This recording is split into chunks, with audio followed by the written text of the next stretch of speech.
विवादास्पद वक्फ संशोधन विधेयक आज 2 अप्रैल को लोकसभा में पेश किया गया। दोपहर 12 बजे के बाद संसद में इस बिल पर बहस शुरू हो गई। ऐसे में इंडिया अलायंस के घटक दलों ने वक्फ बिल का कड़ा विरोध किया। बता दें कि वक्फ बोर्ड संशोधन विधेयक संसद में पेश किया गया है, तो वही सुबह से लोकसभा में इसे लेकर चर्चा जारी है। इस बीच एनसीपी शरद पवार पार्टी नेता जितेंद्र आव्हाड ने इस संबंध में प्रेस कॉन्फ्रेंस की और अपना पक्ष रखा और सरकार पर निशाना साधते हुए कहा है कि मंदिरों के पास वक्फ बोर्ड से ज्यादा सोना है, क्या सरकार उसे जब्त करेगी? आव्हाड ने ऐसा सवाल पूछा है। ऐसे में हिंदुओं के मंदिर पर सवाल उठाने वाले जितेंद्र आव्हाड ने अपने ऊपर मुश्किलें मोल ली है। प्रेस कॉन्फ्रेंस में आव्हाड ने बताया कि हमारी पार्टी ने वक्फ बोर्ड संशोधन विधेयक का विरोध किया है, क्योंकि सरकार को लोगों के धार्मिक मामलों में हस्तक्षेप करने की आवश्यकता क्यों है? भारत का संविधान कहता है कि आपको राइट टू रिलीजन है। अनुच्छेद 19 में यह प्रावधान है। ऐसे में फिर हमारे मंदिरों की जमीनें भी हजारों एकड़ है। हमारे मंदिरों की संपत्ति इतनी है कि हमारे पास भारत के बजट का 2 गुना सोना है। आव्हाड ने बताया कि दक्षिण के कुछ मंदिरों के पास भारत में सरकार के पास मौजूदा सोने से भी अधिक सोना है। सवाल ये नहीं था कि जमीनें कहां से आई। मुस्लिम शाही परिवारों, अमीर लोगों ने इन जमीनों को अपने धर्म के लाभ के लिए यानी शैक्षणिक संस्थानों, कॉलेजों, मदरसों के लिए दान कर दिया।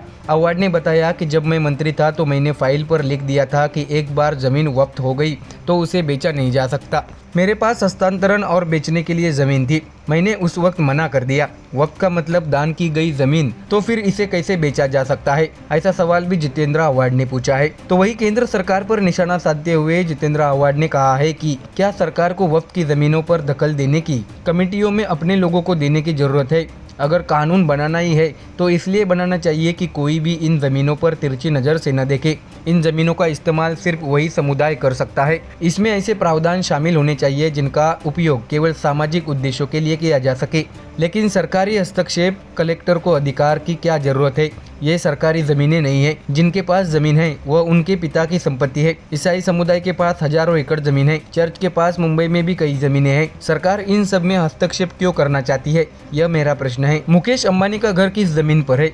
एनसीपी शरद पवार पार्टी के नेता जितेंद्र आव्हाड ने यह भी कहा है कि दुर्भाग्य से कुछ लोगों ने वक्फ का दुरुपयोग किया, तो क्या सरकार को इसमें हस्तक्षेप करने की जरूरत है? वक्फ की ज़मीनों पर किसी का अधिकार नहीं है। ऐसे में आव्हाड ने कहा है कि अब देखना है कि वक्फ सुधार में क्या होता है। उन्होंने बताया कि मध्य दिल्ली में जाने के बाद हमें कई कब्रिस्तान दिखाई देती है, वे ज़मीनें वक्फ की है। उन ज़मीनों की वजह से ही दिल्ली इतनी आज़ाद महसूस करती है। मराठवाड़ा में निजाम की ज़मीन पर सरकार की नज़र क्यों है? नागपाड़ा में एक सामरिक भूमि है, उस पर विवाद चल रहा है। मैंने प्रावधान किया था कि वह ज़मीन बेची नहीं जा सकेगी। अब नए बिल के बाद क्या होगा ये हमें नहीं पता। जितेंद्र आव्हाड ने यह भी कहा है कि ज़मीन दान देने का अधिकार किसी को नहीं है। तो उन्होंने ये भी बताया कि प्रत्येक मंदिर में इतना सोना है कि गिना नहीं जा सकता। क्या सरकार इसे अपने अधिकार में ले लेगी?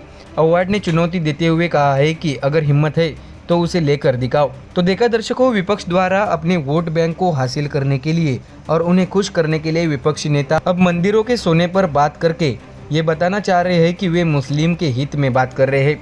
ऐसे में देखना होगा कि इस बिल के पास होने के बाद देश में क्या कुछ नया देखने मिलता है। Bureau report, MDR news.